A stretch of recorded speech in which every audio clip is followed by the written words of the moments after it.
Good afternoon, everyone, and thank you for being with us here today.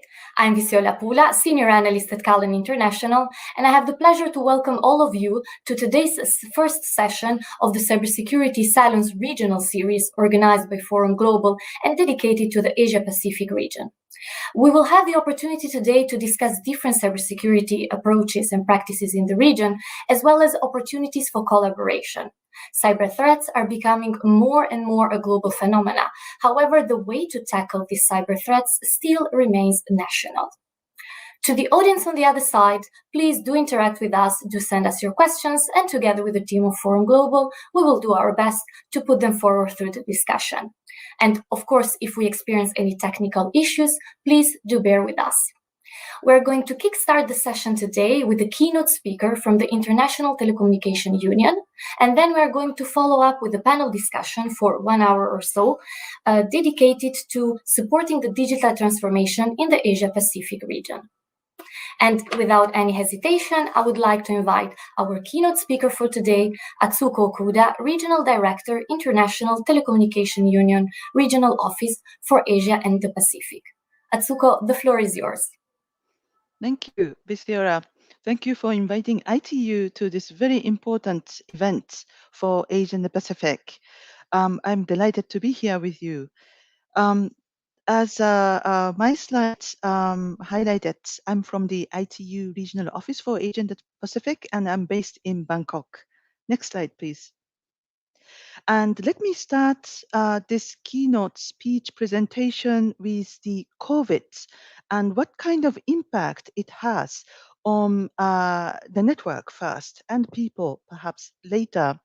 As you see on the slide, based on the statistics that we collected and analyzed, there is a significant increase in the network coverage as well as the increase in the subscribers between 2019 and 2020, which indicates that the COVID-19 really had a significant impact and brought more subscribers, more users to the digital connectivity and digital platforms. And in particular, in Asia and the Pacific, we can see that the cellular networks cover quite pretty much everyone. However, it doesn't mean that everyone can afford these services and use the applications and services as seamlessly as we hoped. And on the slide, you can see that there are still persistent disparities between men and women, people living in rural areas and urban areas, as well as the access to computers and devices at home, school, and other places. So we believe that this digital divide continues to be a major challenge for Asia and the Pacific.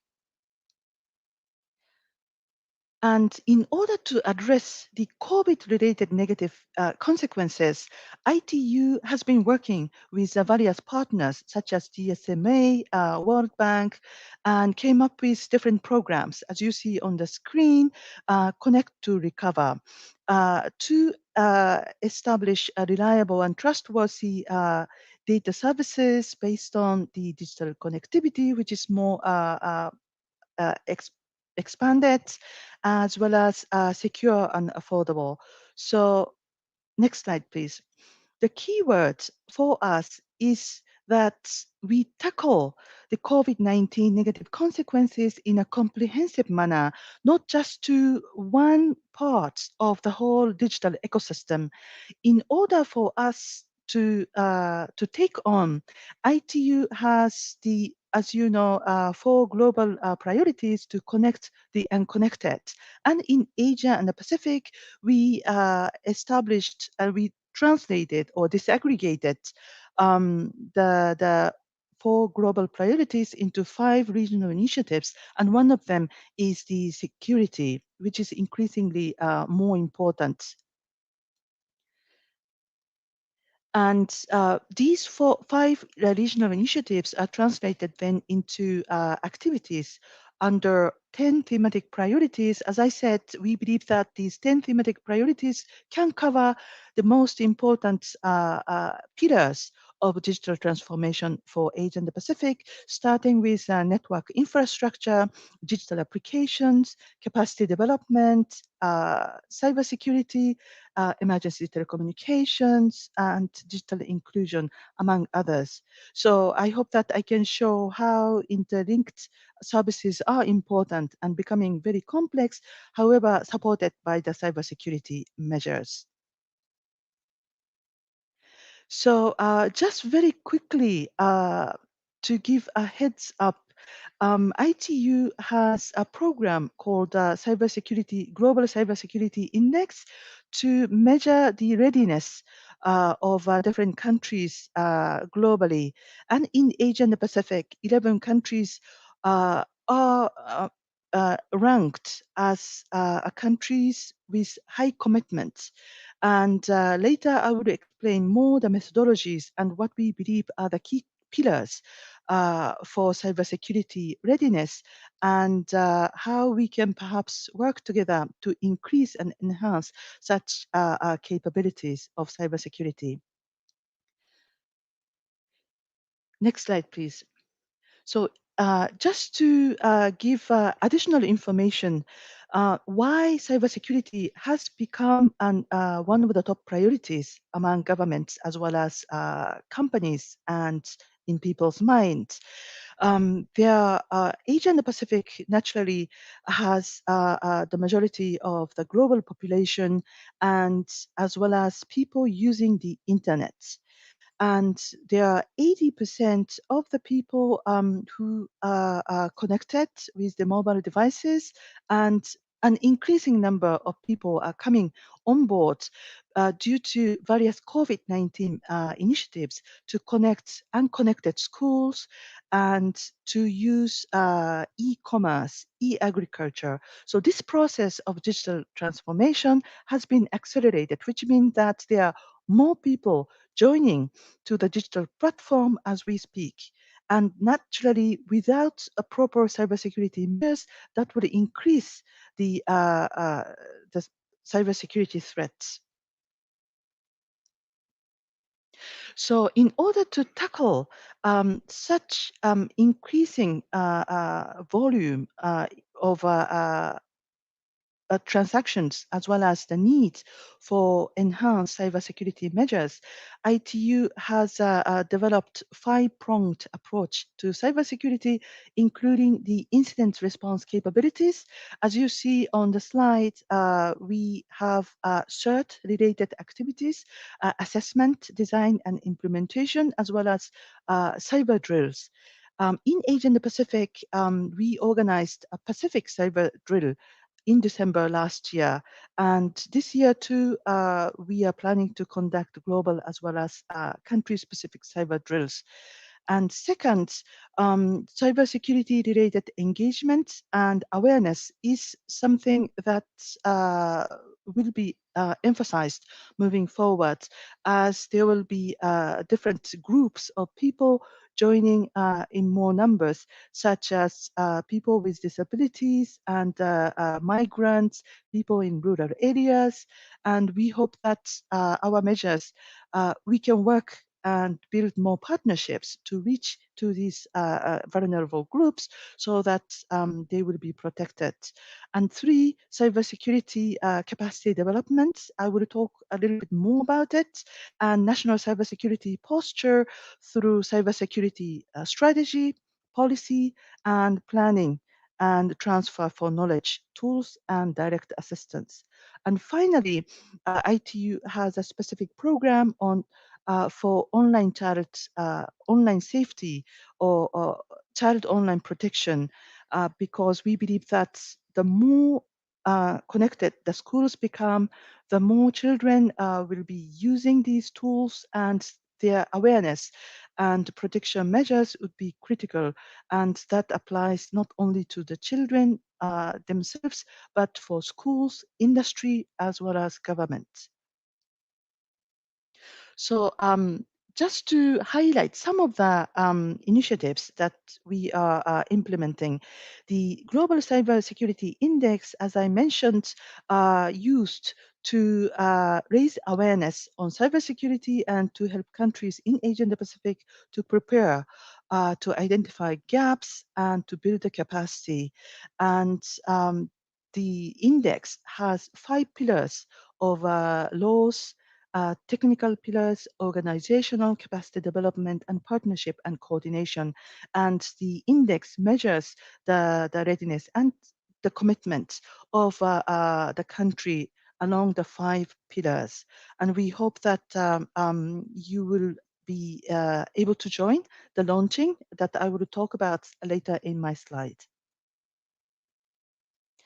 And as I mentioned very briefly, we have child online protection guidelines, which were updated last year. And this set of guidelines takes into account the special situation of children with disabilities, as well as the issues around new technological developments. And these guidelines were developed for parents, educators, industries, and children for themselves, and it's easy to read. And we hope that you enjoy that the reading. Additionally, we have Cyber for Good programs to target at different groups of people, including women and youth, including uh, other constituents, but let me focus on women and youth in this slide. And we developed this program to lower the barriers and to create a network effect and customized plan for high impact and engaging the beneficiaries. And as I mentioned, Women in Cyber Mentorship Program has been developed to specifically assist and coach women in cybersecurity at junior levels in Africa and Arab region. And the mentoring happens involving the professionals in cybersecurity, the female professionals in cybersecurity in other regions. And we hope that this program will be helpful and effective to build more capacity and more female professionals in the cybersecurity field. Additionally, we have a use for cyber to encourage and to enhance the awareness on the importance of cybersecurity among the youth. And we believe that their knowledge, awareness, and soft skills in the area of cybersecurity would be critical as they will come into the workforce, as well as when they pursue the academic career themselves. Next slide, please. I would like to highlight a few ITU events related to cybersecurity, and I hope that you can join in the coming months. First, as I mentioned, there is a launching of the version 4 of Global Cybersecurity Index on 29th of June. And the linkage to this website is added to this slide, and I hope that I'll be able to share more information in the chat or to answer a question if you may have. And additionally, in Asia and the Pacific, we are planning an event. Actually, it's a whole week of emerging technologies. We would like all of us to experience the advanced technologies, emerging technologies, and what it means to socio-economic development and for the achievement of SDGs. So for the entire week of 5th to 9th July, we invited the leading industry players, regulators, academia, and associations to discuss the upcoming technologies on the horizon, and what it means to the context of least developed countries, landlocked developing countries, and small islands developing countries. So I hope that you can also join this event as well.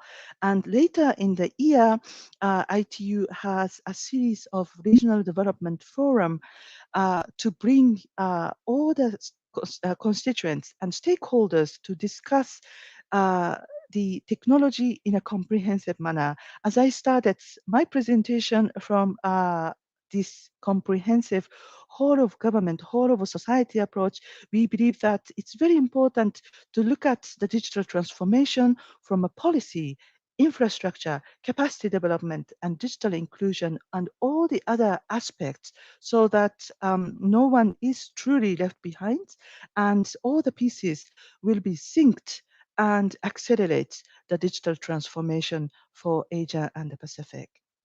So thank you very much for your attention, and I look forward to receiving some questions and comments and suggestions. And back to you, Visiora. Thank you. Thank you very much, Atsuko. It was really very interesting to see all this overview and especially the work that ITU is conducting behind the scenes. One thing that comes to my mind as the regional director is, do you see a common pattern maybe when it comes to threats in the Asia-Pacific region, common cyber threats, common cyber crimes? Could you please, brief a bit on that? Thank you. It's a very important question. What we are seeing is that these threats become a huge issue among the vulnerable groups who are just joining the digital platforms, but they are not aware or they are not equipped with the necessary skills and literacy, especially, for example, the older generation who, for instance, under the lockdown are forced to use digital services, but they may not know all those do's and don'ts in terms of the cyber threats. So many of them fall victims to the frauds and fraudulent activities. So we hope the reason why I emphasized in the presentation on the digital inclusion side of the cybersecurity is precisely because of that we are afraid that this will expand without our interventions. So I hope that this forum, for example, will be helpful to raise awareness among ourselves, among our family members, among our relatives, and this awareness for the need for cybersecurity will increase exponentially. Thank you. Thank you. Thank you very much, Atsuko. We will move on now to the panel discussion focusing on supporting the digital transformation in the Asia-Pacific region. And I would like to invite my first speaker for today, Mohammed Anwar Mohammed Yusuf, Head of Industry Engagement and Collaboration, Cybersecurity, Malaysia. Mohammed, the floor is yours. Hi, thank you, Viziola. Hi, guys, everybody. It's either morning or afternoon, wherever we are. Thank you for the presentation by Ms. Okuda. It's good to see that ITU is doing a lot of good work. I do have one question because Malaysia has been in the top 10 global cybersecurity index over the last couple of years. So just a question, you can answer me later. When will be the latest GCI index to be released? So that will be number one. And I think to share with you, when it comes to computer security, and this is not new, yeah. I'm going to read something that Robert Morris, who was the chief scientist at the National Computer Security Center, he said this about 40 years ago in 1980s. Yeah, there are three golden rules to ensure computer security. Number one, do not own a computer. Number two, if you own a computer, do not power it on and then do not use it. Okay, so basically, I guess about 40 years ago, we have already seen that cybersecurity is going to be a big issue. And it is definitely a big concern for everyone. To share with you right now, I am working on a government IT project on vaccination in one of the Malaysian ministries. And the application that we have developed, of course, is open to public. But the biggest fear that we have is that every day we are getting about 400,000 attacks. Imagine, yeah, one application that you are getting 400,000 attacks per day. So if you do not start with security in mind, imagine how are you going to patch your applications later on. So Cybersecurity is definitely a complex subject, uh, but I do hope we could share our experience, our knowledge to some extent here, and likewise with everyone. Where we are now, digital transformation is definitely happening. We do not see the end of the COVID tunnel yet. I wish there is an answer, but I think while we are all going to be in this perpetual, yeah, almost perpetual lockdown, technology has been a savior to us. We are able to reach out to touch someone. My sister is in Australia, in Singapore. So there are a lot of family discussions that are still going on. But likewise, with anything, there are always risks associated to it. So we just have to learn to live with that. And I guess that will be my opening remarks. Back to you, Biziola. For setting a bit the scene when it comes to security in Malaysia. I think we'll have the opportunity to further discuss and debate on this during the panel, the common panel discussion. I would like to go now to go to our next speaker for today. It will be Intan Rahayu, Director of Identification on Vulnerability and Risk Assessment of Critical Information Infrastructure at the National Cyber and Crypto Agency of Indonesia. Intan, thank you for joining us, and the floor is yours. Thank you, Vistiola. Thank you for having me. And I have a presentation regarding the challenge of Asia Pacific cybersecurity. Okay. Next, please. Yeah. This is the mission of Society 5.0 is the evolution for prior conception. In today, Society 4.0, persons who are assumed to computer as well as internet and its application in life. The Society 4.0 makes it possible for us to access and exchange information on internet. Society 5.0 is a time where all technology is integrated with human. The internet is used for more than merely exchange information. Society 5.0 offer a new growth model with a view of solving social issue as well as creating a better future which contribute to achievement of SDG. Innovation like artificial intelligence, machine learning help to build more advanced cyber attack capability. The increased sophistication of attack capability alter and amplifies the potential impact of data, for example, data manipulation and data weaponry. Next, please.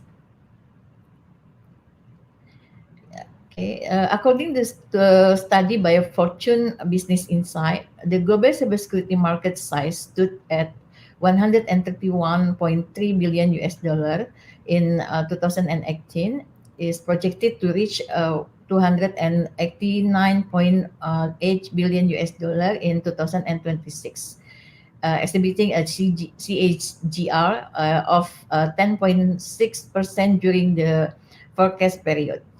Over the years, ensuring cybersecurity has always been a challenge for business and organization across the globe. Next, please. Okay, this is the ASEAN cyber threat assessment conducted by Interpol in 2020. For the first business email compromise campaign continued to the top of chart with business suffering major loss as it is a high return investment with low cost and risk.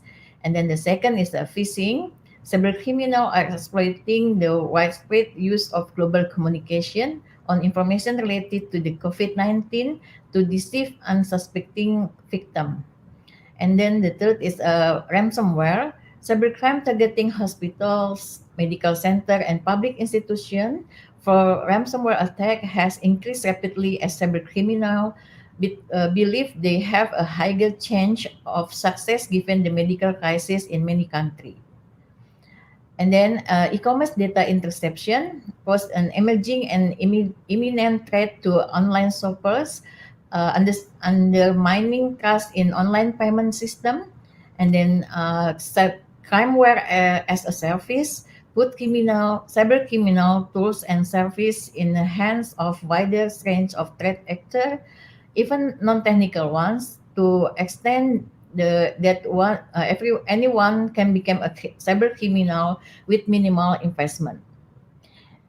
And then cyber scam, with the increase of online transaction and more people working from home, cyber criminals have revised their online scam and phishing scam, even impersonating government and health authority to the victim into providing their personal data information and downloading malicious content. And the last one is cryptojacking, continue to be on the radar of cyber criminal as the value of the cryptocurrency increases. Next, please. Landscape of cyber threat in COVID-19 pandemic. In this, the COVID-19 pandemic and on the golden area of digital transformation, cyber attack every day as attacker become more intensive interconnection of several sector expansion of exposure point and concentration of assets are more the prevailing trend that are exposing of the critical infrastructure to increase risk.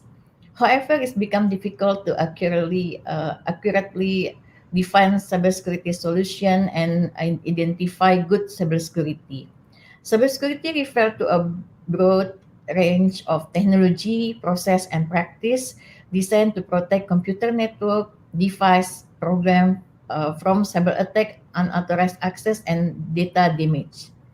Now, in pandemic era, we're facing various cyber threats such as malicious domain, online scam and phishing, medical facilities targeted on CII infrastructure, data privacy harvesting, supply chain vulnerabilities, and work from home or online shopping or distance learning vulnerabilities. Next, please.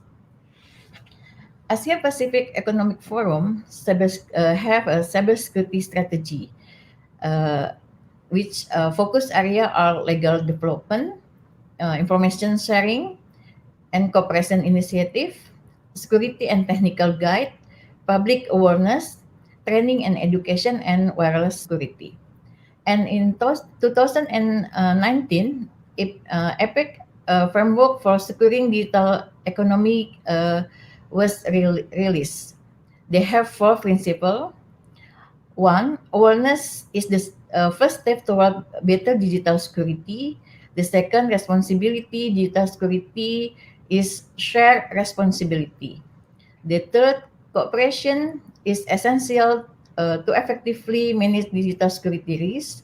The fourth, privacy protection and digital security should reinforce each other. They have a 7 strategy. The first one is digital security risk management and develop economic strategy, resilient CII, strengthen collaboration, digital user environment, digital security technology forecast, and personal data protection. They also have APAC Telecommunication and Information Working Group Strategic Action Plan 2016 until 2020. Several points can be underlined as a challenge. In Indonesia, we face to do it in the future. We have a challenge. The first one is the acceleration of digital transformation in the government sector, the CIS sector, and digital economic sector in the context of Indonesia economic growth. This certainly requires strengthened cybersecurity. The second, with the increase of rules of the digital economy in Indonesia, strategic policies in cybersecurity sector are needed. The third, with the complex interconnection, it will be crucial to develop joint strategic effort in securing cyberspace. And the fourth, with the increasing cross-border cyber threat, international partnerships are an essential supporter for our effort to achieve security stability and economic improvement and realize cyber independence and capability nationally. Next, please. The APEC TEL, this is the recommendation for collaboration and cooperation in the Asia Pacific. The first one, the APEC TEL working group continue to work to enhance trust and confidence in the use of ICT by promoting the importance of cybersecurity, collaboration and cooperation, as well as the dissemination of knowledge. They have APEC cybersecurity strategy and action plan 2016 and then until 2020. They have to evaluate and then they making the new ones, the strategic, the new strategic 2021 until 2024, 25. The support of the capacity of all relevant sector in APEC economies to manage risk, create resilient network, and facilitate a trusted environment for transaction and communication. And then expansion of APCERT membership, invitation to strategic partner and corporate partner, and improvement the cybersecurity crisis management domestically and regional basis. And then to enhance the effectiveness of intra or and interregional joint operation, the ASEAN DEX has established an operation framework known as the Joint Operation Framework for improving coordinated action against cybercrime in ASEAN. This should be extended to the Asia Pacific regional basis. And then the cybercrime prevention principle for internet service provider based on World Economic Forum guideline should be promoted in the Asia Pacific region. Asia Pacific cybersecurity and data security awareness campaign, capacity building, and best practice and standard implementation, as well as promote for the global initiative on ransomware, such as No More Ransom, and then promote policy and standard on IoT, AI, cloud, and digital identity security, as well as cryptographic products. Next, thank you very much for your attention. I give the time to the moderator. Thank you. Thank you, Intan, for providing this overview of the Southeast Asia region. And yeah, I think it would be better to pose other questions during the debate and have the opportunity to further discuss also with the other panelists. So thank you. Thank you very much. I'll move now to our next speaker for today, Dr.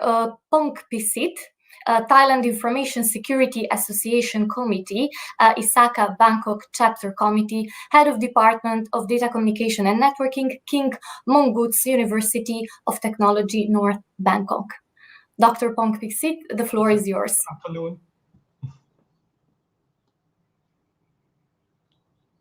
Okay, next slide, please.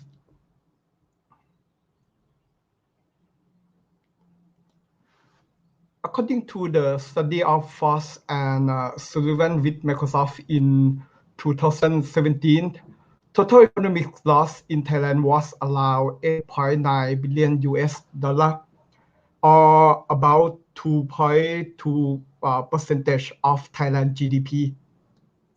Next slide, please.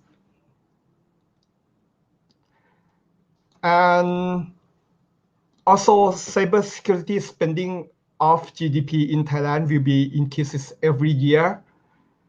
Then comparing to the threats in the next slide.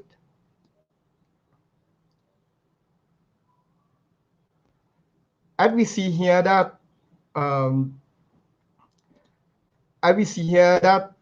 the study of Kaspersky show ransomware attempts against SME in Thailand ranked 22nd and 21st in 2019 and 2020 respectively. The problem is shown in the next slide. And also, according to the state of cybersecurity in Asia 2020 by Palo Alto Networks, top challenges faced by Asian organizations are employees' lack of awareness of cybersecurity, list of third-party providers and suppliers. The last, lack of management understanding on the importance of cybersecurity. Moreover, ETDA or Electronic Transaction Development Agency in Thailand survey in 2016 and 2018 found that our weakest points are response and recovery function respectively, comparing to NIST cybersecurity framework. Then in the next slide, to fast with the problem and improve our cybersecurity of the nation, we draft Thailand Cybersecurity Strategic Plan and related policy frameworks according to Cybersecurity Act 2019. Our vision is Thailand essential services are secure for economic and social sustainability. The next slide, we show the 4 strategies. The first strategic built the capability of national agency to achieve quality and standards.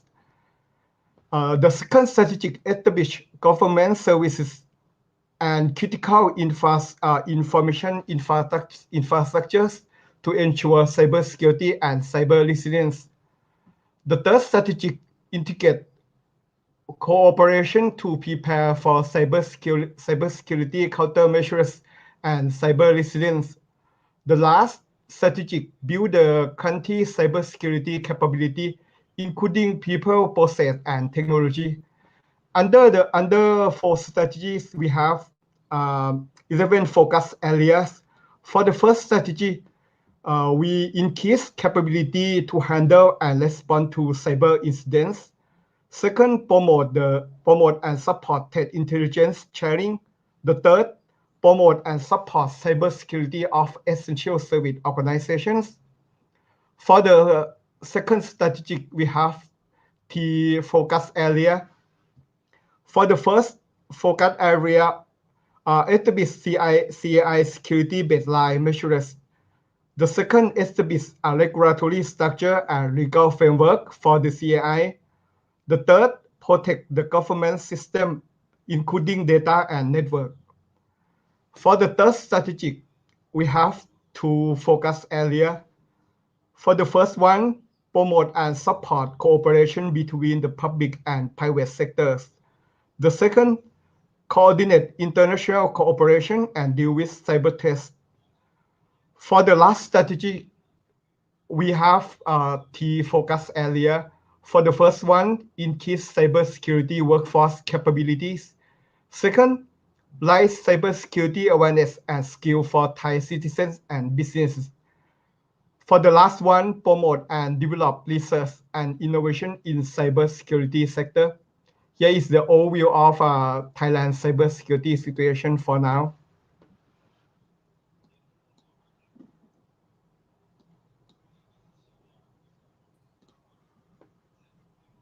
Thank you, Dr. Pongpisit. One thing that I noticed, in fact, in your slide was this draft Cybersecurity Act in Thailand. Is that correct? Yes.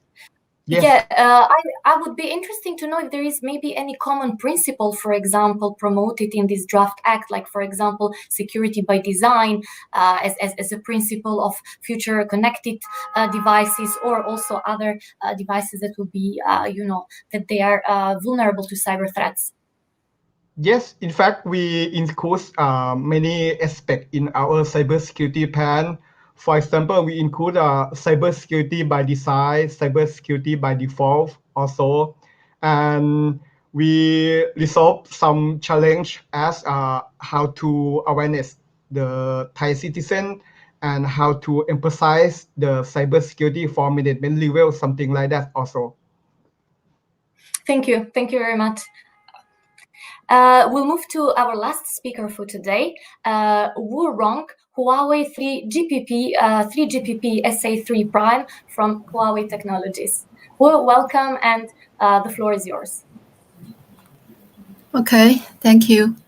Good afternoon and morning, everybody. Thanks, Joanna, and thanks all the speakers to share opinions on security. There are a lot of information which are very valuable in my opinion. Yeah, also it's my pleasure to share my view on 5G security with all of you. And actually, I've been working on 3GPP as a 3, which is mainly focusing on the telecommunication security standard for a very long time. For 5G security standard, I understand now it's gradually processes with industry-specific capabilities. And standard group now is considering to make 5G security enables the vertical services, and all the work is ongoing. So I agree that maybe from standard point of view, the unified security standard for mobile network is very important. Meanwhile, I'm sure we already have the best practice, which is the network equipment security assurance scheme. I think that's the unified one of the unified security standards for those kind of the certification scheme, which is NISAS. The joint work is developed by GSMA and the 3GPP, the two standard groups. Since different national regulations and different security demands from mobile network operators for introduce the potential for fragmentation and for the extra the overhead for the equipment vendors. And now I understand the product design and development, the development activities become more complex than before actually. So I think in order to avoid the fragmentation globally, in my opinion, this unified certification scheme is the best way to assure the mobile network security. And now it provides the accreditation process and evaluation test process for the regulators, equipment vendors, and mobile network operators. And if we can take that certification scheme into practice, it can provide a uniform, strict the security standard. Yes. Okay, that's my view on that. It's very specific the standards. Yeah, Thank you. thank you. I think it provides really a good point for further discussion, and also to hear from the other participants and panelists. In fact, what do they think of the NESAs as a way of cooperation, and if they see this as a way to provide also harmonization in the region. Thank you, Will. We will follow up now with the panel discussion, and I would like to bring all our panelists on the floor. I would like to also invite again Atsuko, the representative of the ITU.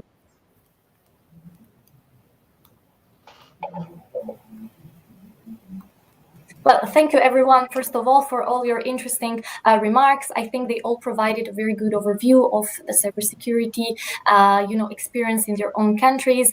And I would like to start this debate first with a question more on the policy side, and then we can follow up with other more practical and technical questions throughout this debate.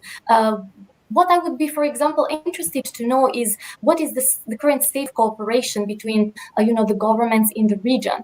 Each of you rightly presented their own approach, but, for example, from a point of view in Europe, where cooperation is always promoted and harmonization, I would like to also see what's the approach when it comes to this in the region. And maybe Atsuko, we can start with you as the ITU representative, and then we can follow up with the rest of the panelists. Thank you for this very important question. What I can share with the audience is that according to the Global Cybersecurity Index, by the way, to answer Mr. Anwar's question, the version 4 of the GCI will be launched on 29th of June. So it's coming up pretty soon, and I hope that you can all join at the launching. According to the 2018 figures that we have as of today, and if you look at the high performance of Asia and the Pacific in that index, this component of international cooperation and coordination is the weakest.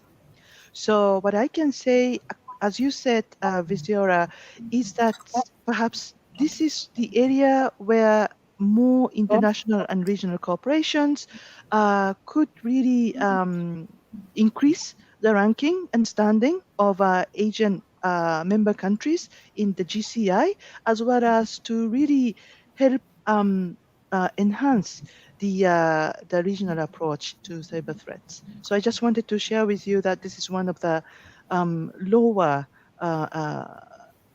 ranking pillars of GCI that we observe. Thank you. Thank you. Then we can follow up with the rest of the panelists. Anyone would like to be the first to start?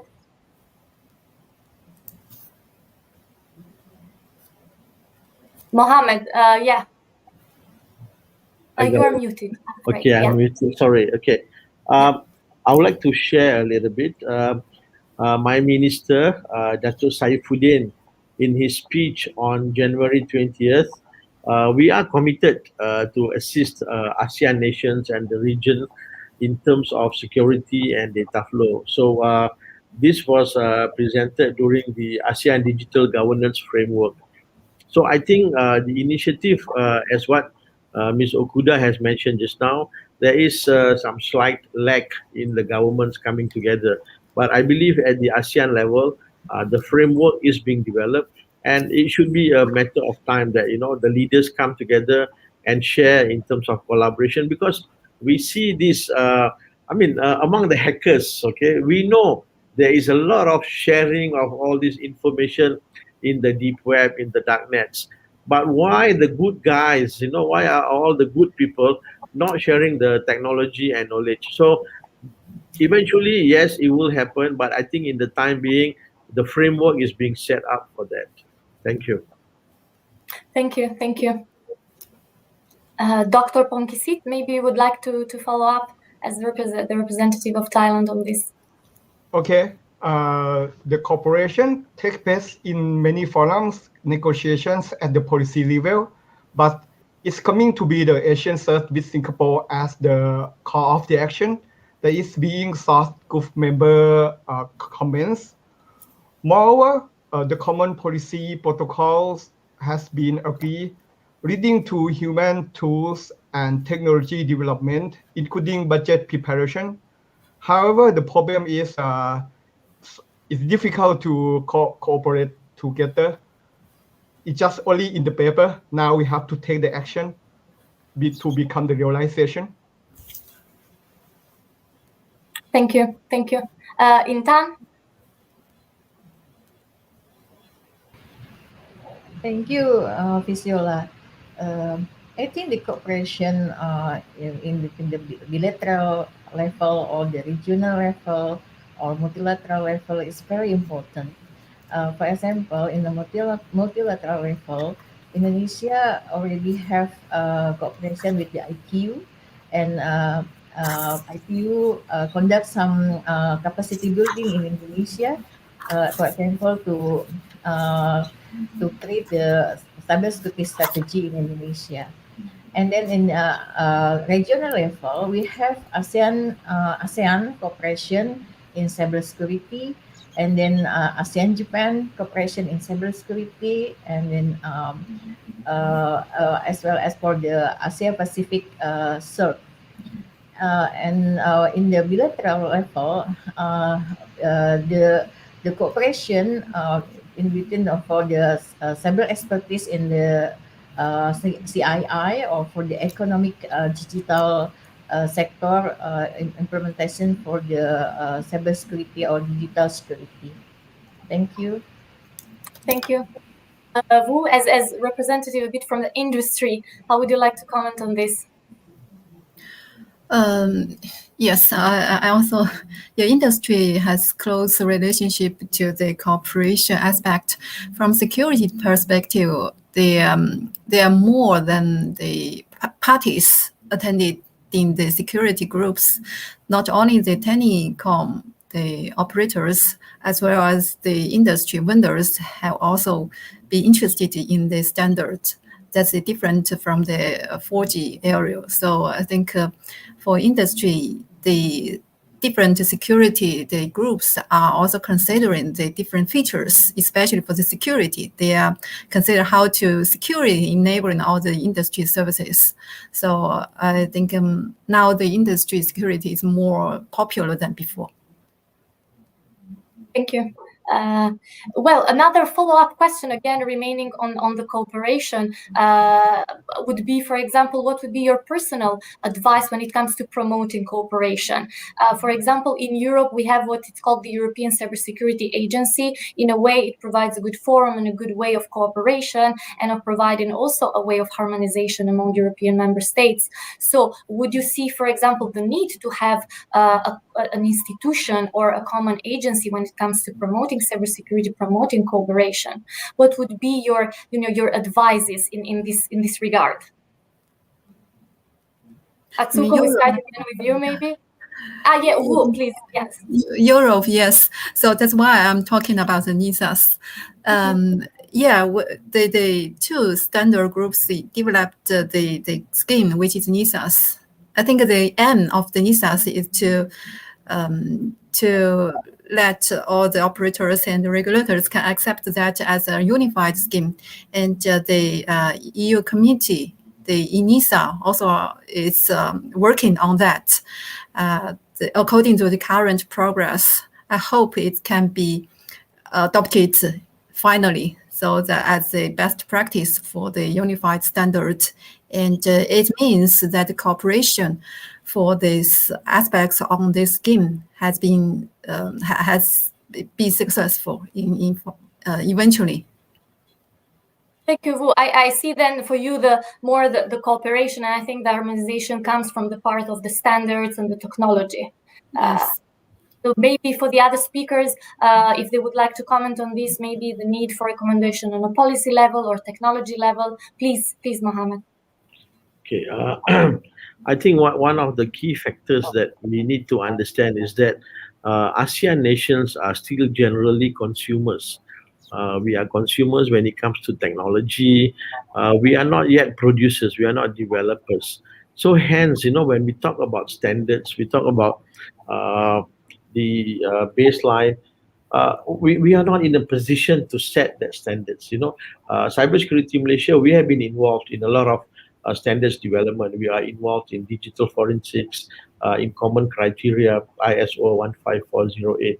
So yes, we definitely need to conform to standards. But I guess what is important here, the first and foremost will be the awareness, the fundamental awareness of there is such a thing that risks are associated when it comes to information security, to computer security, and cyber security.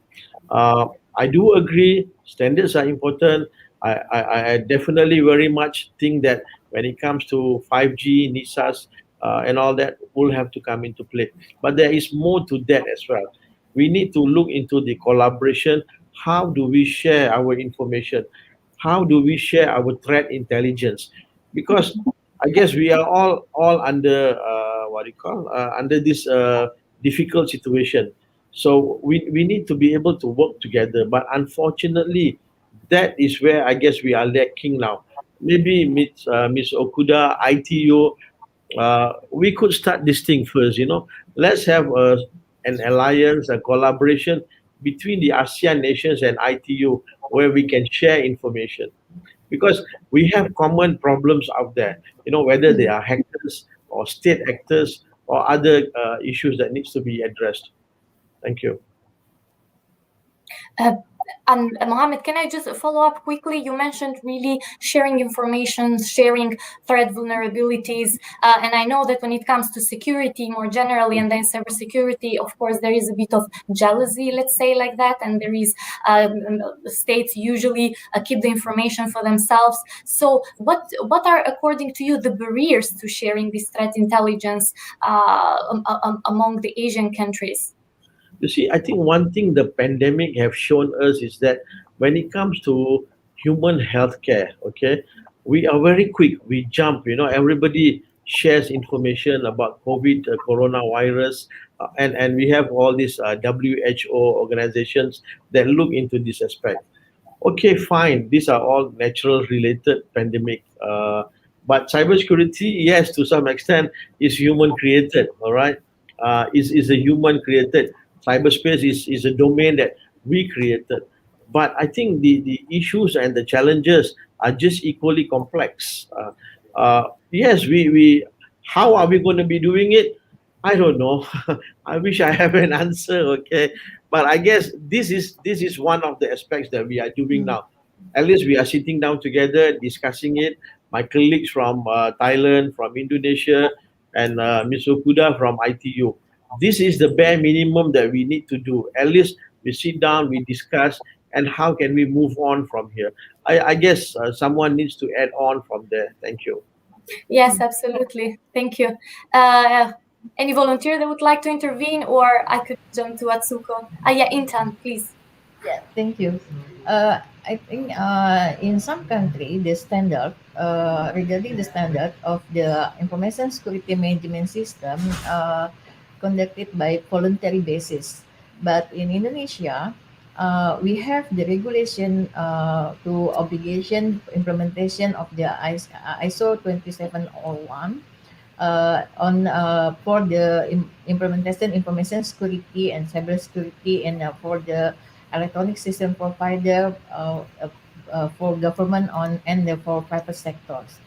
And then I think it's not easy because the for the organization for example for the organization SMB or small medium enterprise. This the in Indonesia they just have application, but they don't have the human resource, for example. So we create the another standard for the SMB, small medium enterprise. And then the other standard, I think is very important for the cryptographic standard, especially for the encryption the data in the database. I think is for provider of the industry of the data technology IT industry.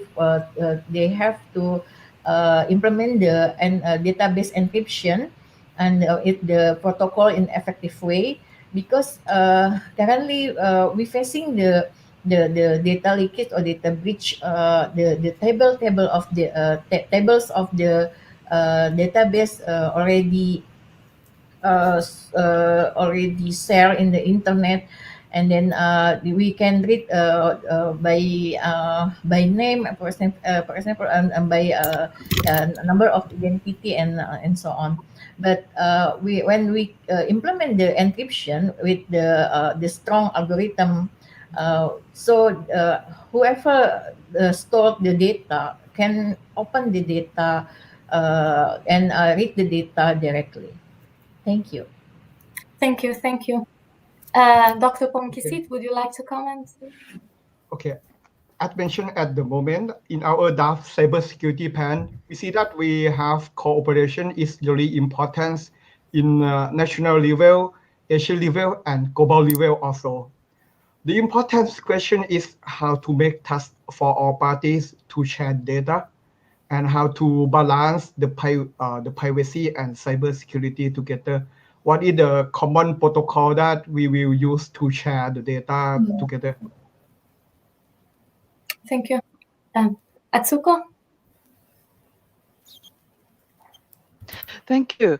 I just wanted to respond to Mr. Anwar. Thank you for this wonderful suggestion of ASEAN countries ITU information sharing. I think this is a very important mechanism to do so, and that will fit well with our approach. So I'll be happy that this platform produced such ideas, and happy to follow up with you.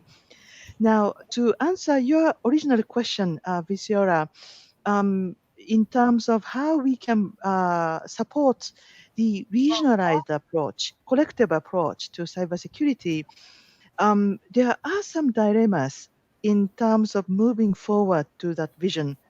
And if you recall, if I can go back to GCI again, there are 11 high commitment countries in Asia and the Pacific. They are, however, very concentrated in East Asia and in Southeast Asia, which means that in smaller economies, they are still struggling with the registration, with policy, with cert, and with all the programs that they should have and they don't have at the moment. So I believe that before and for the effort to move towards the regionalization, I believe that we need to build their national capacity first in the countries which are lacking at the moment, and they are the most vulnerable, if I can say so. So I hope that we can learn from the ASEAN approach of countries coming together and supporting each other, and perhaps we can expand that approach a little bit to the Pacific as well as to South Asia, and then I think we would get to that vision, as you mentioned, Viziola. Thank So you. I hope Thank that. you. Thank you. Thank you. Wu, would you like to comment on what fellow panelists have mentioned before? Just to show my opinion that I think sharing information is a very important aspect for the cooperation. But the problem is that what's the platform shall we use? There are lots of platforms. So we need to collect all the informations and we need to identify which is the useful information. So that's difficult actually. So what I'm saying is that the standard maybe it's standard group, maybe it's just a platform, but even for the standard group, there are still a lot of standard groups. So we need to gather all the information and to identify all the information which is useful for us. That's difficult. I think that's the situation. Thank you. Thank you. Dr. Pong Kisit, I think I have a question for you, in fact, and for Thailand. How a standard like NESAS, for example, could be adapted or implemented in Thailand? I'm afraid you're muted. Okay. Yeah. Okay. For the NESAS, in fact, the NESAS I think is new for Thailand and for cybersecurity person. NESAS come from Network Equipment Security Assurance Scheme, provides an industry-wide security assurance framework to facilitate improvements in security levels across the mobile industry. I think it is very important for telecommunication service providers because they have to carry important data, privacy data, how to make trust between telecom service providers in all regions. Because now we have many questions about trust. For example, as we know that we have some issue with some country, for example, Huawei, Ericsson, something like that in some European country or USA.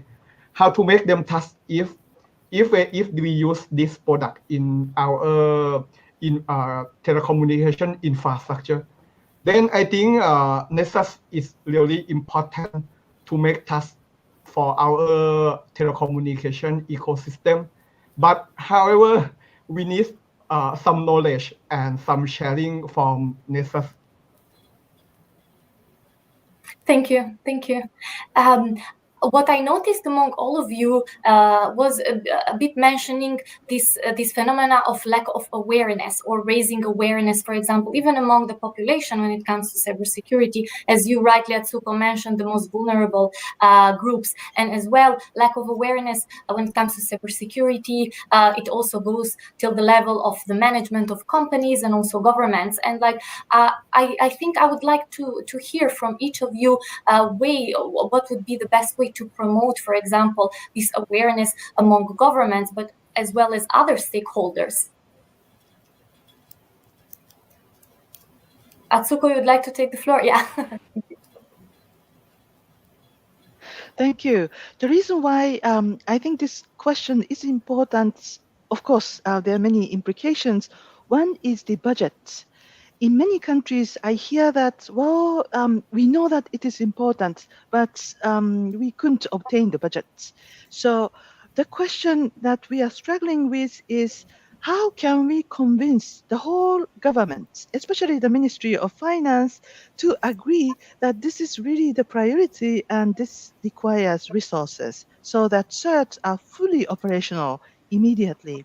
So I hope that through this forum and through the partnerships, we can continue and accelerate this process of raising awareness within the government so that the cybersecurity arm of the government can get enough resources. And two, if I can also add my other conversations that I'm having with the education sector, there is a general awareness that there is a general lack and shortage of cybersecurity professionals. And my question is, how can we link this shortage to, let's say, vocational training and the professional training and education in general? Because this is not new, that this shortage of cybersecurity professionals has been identified for some time now. So if we have this whole of government approach and Ministry of Education is fully on board, perhaps this can get the priority in the education system, and we will have a sustainable and increased flow of cybersecurity professionals coming to workforce. So that's the reason why I believe that this idea and approach of whole of government may be quite critical at this juncture, and this awareness and importance will be recognized not only in the ICT community, but in agriculture, in commerce, in health, and in all the ministries.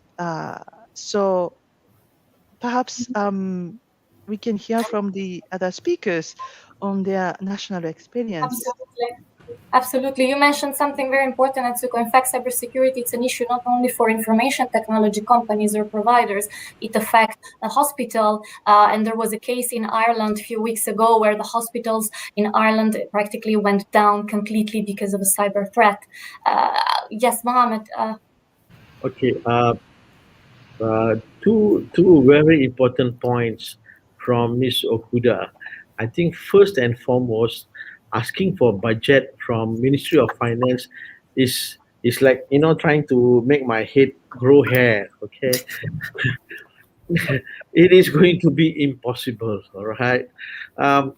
We have We're all trying here, Mohammed, through this discussion. maybe you can grow beard, but trying to grow hair is going to It's still start.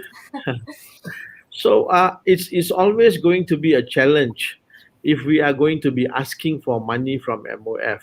So I have come to this opinion that certain things in life have got to be mandatory. For example, in Malaysia, the central bank, Bank Negara, they came up with risk management in technology, RMIT. So in this document, they clearly spell out what are the mandatory requirements. For example, mandatory requirements for data leakage protection. So the banks have to invest in data leakage protection. So I guess even when it comes to government as well, the central body must come up with mandatory minimum requirements. What needs to be done? Incident handling, digital forensics, so on and so forth. So that to me would be one key area. If we are going to be looking at voluntary, I've been doing cybersecurity for about 12 years. I don't see that happening. Okay? Uh, that would be point number one. And then point number two, when it comes to education, capability, and capacity development, Ms. Okuda, you are spot on. And this is why in Cybersecurity Malaysia, we have our global accredited cybersecurity education scheme. So what we have done is we understand cybersecurity education is critical, but unfortunately the certified programs are expensive. So we need to bring down their price and have a standard common agreement. And we will be very happy to share our global ACE scheme, Global Accredited Cybersecurity Education Scheme, with anybody that are interested. I think enough of my 5 minutes commercial. Thank you. Back to you, Thank you. Viziola. Thank you. Intan, yes, I see you maybe would like to jump in the discussion. Please. Okay, thank you. When we implement the ISMS, in ISMS, awareness and communication is obligation, and then the awareness should be conducted for the internal party, and then for the customer, and so on. So as well for the provider, or for the third party provider.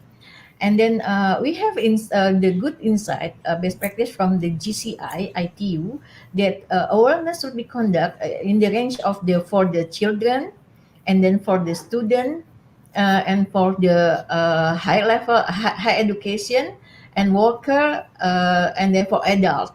And the one is very interesting, also for the disability person. Disability person is the very good insight from the ITU. And the other side, for the cooperation with private sector, for example, in we BSSN already have a public-private partnership with the Huawei Indonesia to conduct the capacity building and awareness raising. Thank you. Thank you, Intan. Thank you very much. Dr. Pongkisit? Okay. Maybe a bit of the approach in Thailand and what could be improved. Okay. As we see in our ADAPT cybersecurity strategy, we have to raise cybersecurity awareness, and also we have to improve cybersecurity workforce capability also. Now we have some program that we will provide for Thai people, and also we need some help or some cooperation from industry to dedicate their knowledge and their system to our Thai business. For example, we have some idea that we will provide some incentives for organization they invest in cybersecurity, and also to improve capability on national level. Thank you. Wu, would you like to comment as part of the industry? No, I'm just would like to answer some question for the NISAs for the industry scenarios, which is MMTC, and URC. Yeah, actually, NISAs is involving some test cases or some security requirements based on those scenarios. But I believe those analysis is not sufficient according to the current version. For example, the slice security is also it's also standardized already, and for the NISAs takes that aspect into account. But for the other scenarios, we are still investigating how to make the evaluation on that scenarios. So I think this question is important. I hope one day we can accept all the security requirements and the evaluation approach to convince all the regulators and the government and the operators to that the network is secure enough. Yeah.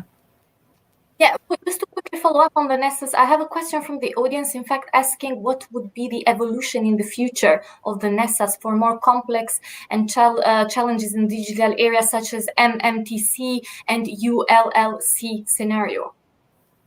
Yeah, actually, NISAS is planning to extend the evaluation process to consider all the scenarios, the MMTC and ULLC, but the process is not very fast. So since all the scenarios are developing actually, so we have to know all the security requirements from that scenarios. That's the difficulty.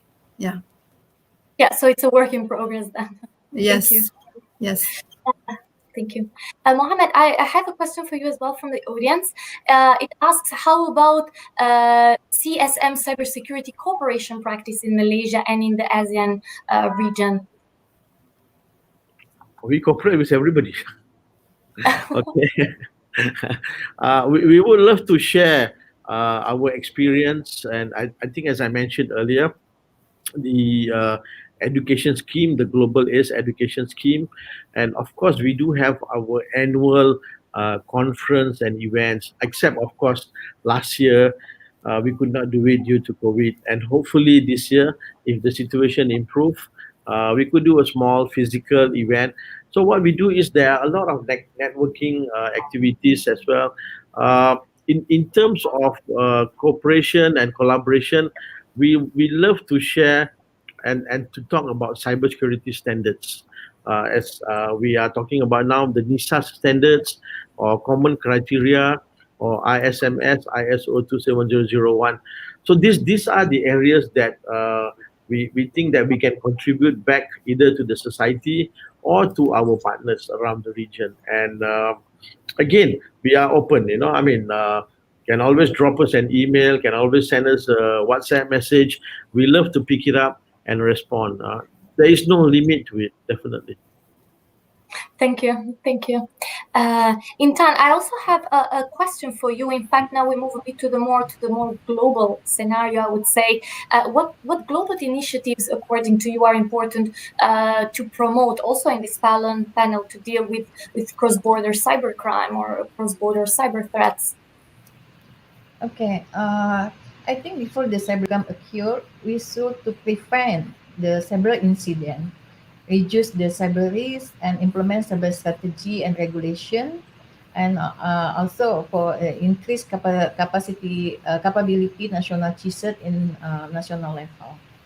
And in international level, we should support, for example, for the Asia Pacific CERT, Interpol, and conduct the CBM in the bilateral level, regional level, and multilateral level. And then maybe if we have to making the mutual legal agreement between bilateral countries, the combat for the cyber cross-border cybercrime, it should be conducted by the Interpol or police. Then the regulation belong to each country domestically, like regulation. Then for the national IT related to National Cybersecurity Act, or for the IT computer misuse or computer fraud act, maybe there are some best practice or standards should be implemented as a law in member state or in countries. Thank you. Thank you, Intan. Since we are talking about cross-border cybercrimes, anyone from the panelists would like to maybe comment on this, as it's mostly a global matter?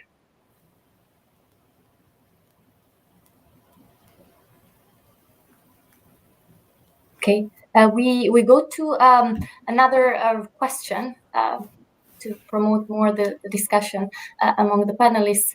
I think Thailand, Dr. Pongkisit, as you said, there is this draft Cybersecurity Act. There are principles there. I would like maybe to hear from the other panelists and also their countries if there is any such initiative, for example, any regulatory, now more from the regulatory side, any regulation, in fact, when it comes to security, to cybersecurity, and also, for instance, to obligations. Are there, let's say, any obligations promoted through regulation or in law for, let's say, industry, telecom industry, or also like hospitals and other type, of institutions to take appropriate cyber measures and also to report, for instance, cyber threats and incidents?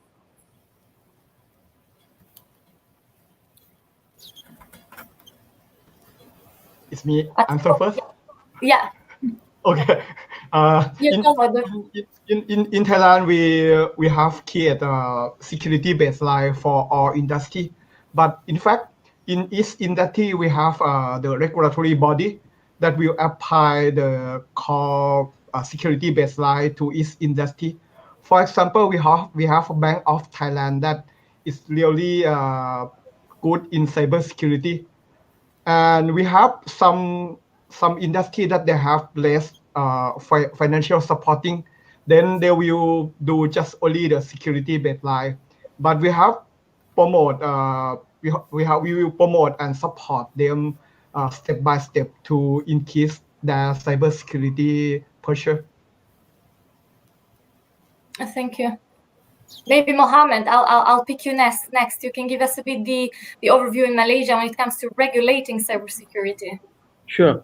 As I explained earlier, we do have our so-called regulator. Well, I'm not sure regulator, but currently, if we look at the landscape, we have the National Cybersecurity Agency (NACSA), which is under the Prime Minister's Department as well as under the National Security Council. So NACSA looks after the government aspect plus the critical national information infrastructure (CNII). I guess maybe about 2006 or 7, okay, roughly about 15 years ago, we came up with our national cybersecurity policy.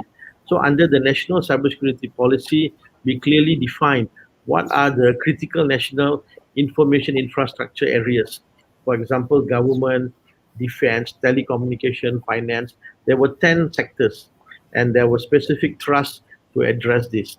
So last year, we launched the cybersecurity strategy as well to re-look back and to refresh back how it should be covered. Because for example, one of the most important economic sectors that was not covered in the original national cybersecurity policy is the small and medium enterprises, SMEs. SMEs It's a debate also here in Europe, I can assure you, when it comes to cybersecurity of SMEs. Yeah, everybody talks about, we must look after the government, we must look after the finance, the big banks. But all of these big organizations, they have budget, they have money, they can hire CISOs, they can hire CTOs. But when you come down to the small and medium enterprises, like for example in Malaysia, almost 68% of the employment is in the SME sector. And 40% of our GDP is contributed by the SMEs. So this is one sector that unfortunately, when it comes to cybersecurity, the awareness is lacking. Unfortunately, they use, I will not say, illegal software, but, they do use certain elements that are, okay, in terms of applications, but they are the people that we need to educate and make aware of what are the risks. Because if you have a big organization that is compromised, I am pretty sure they have their backups, they have their data centers, they have their IT people, they have vendors who can assist. Of course, it is going to be serious, okay? We have the example of the Colonial Pipeline and JBS Meat, where they were hit by ransomware. But can you imagine if a small company where their data is compromised, how is the poor guy going to operate? So to me, I feel about SMEs very patient. I think this is the one sector that we need to sit down and look into how to assist and help them. Thank you. Very interesting point. Intan, maybe from Indonesia, you give us a bit your point of view there when it comes to regulation and maybe also SMEs, as Mohammed mentioned. Okay, thank you. We have the Electronic Information and Transaction Act. In this act, obligation for the securing the electronic system, and then implementation of digital signature, and illegal access or computer misuse, and others, etc. And we prepare for the Cybersecurity Act and for the Privacy Protection Act. The Privacy Protection Act already in the Parliament discussion, and then we hope in this year it will be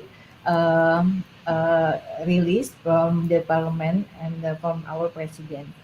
And when it comes to CII and crisis management, I think is the Cybersecurity Act will be important to regulate the related to the more of the computer misuse regarding targeted attack to the CII, and then when we are facing the crisis, cyber crisis management. Thank you. Thank you. Wu, would you like to comment on the debate? Yeah, thank you for the opinion. I think now the difficulty is that we need to let more people are aware that the importance of security and the situation for different countries are different. So there are a lot of stakeholders. So I think so that in that case, security it's a very huge task for all of us. Yeah, we have a very long way go forward. Yeah. Absolutely. Atsuko, maybe as the IT representative, some last remarks on this. Thank you. I was thinking, Mr. Anwar, based on what you said about SME, it's not only SME in society which may be vulnerable, but civil society organizations and community-based organizations, they are also unprepared.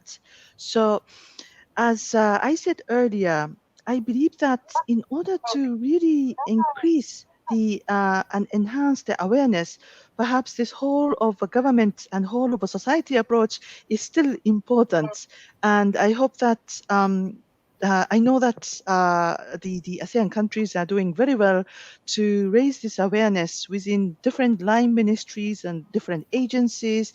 And I hope that through that line, through those sectoral interventions, that will then cascade to SMEs and different organizations under their ministries. And I hope that if we can have different campaigns and different rollouts, even better, we can accelerate. But I hope that this message will be widespread.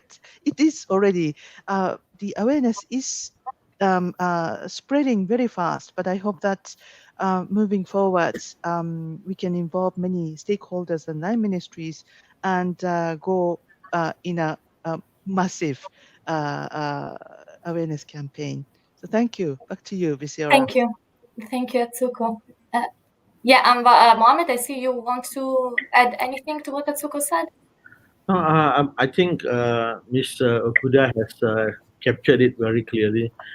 We are all vulnerable. There is no one that can say for certain, I am more safe, I am more secure than you.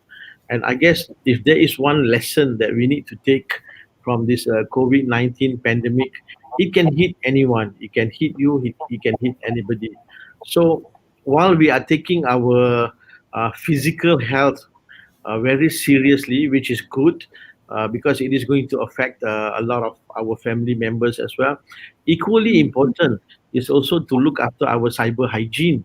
So let's understand that what we do online is also going to affect the people around us. It's going to affect the applications that we use. It's going to affect the communications, the emails that we are going to be sending out. If your computer is compromised, you are going to hurt other people. So, well, we look after our physical health. You wash your hands, you wash your face, you wear mask.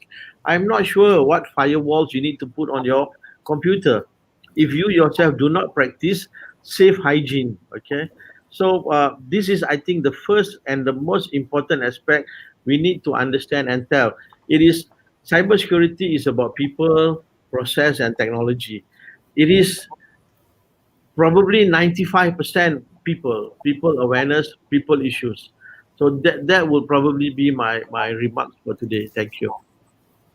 Thank you, Mohammed. Thank you to everyone for the fruitful discussion. I'm afraid we've reached our time limit.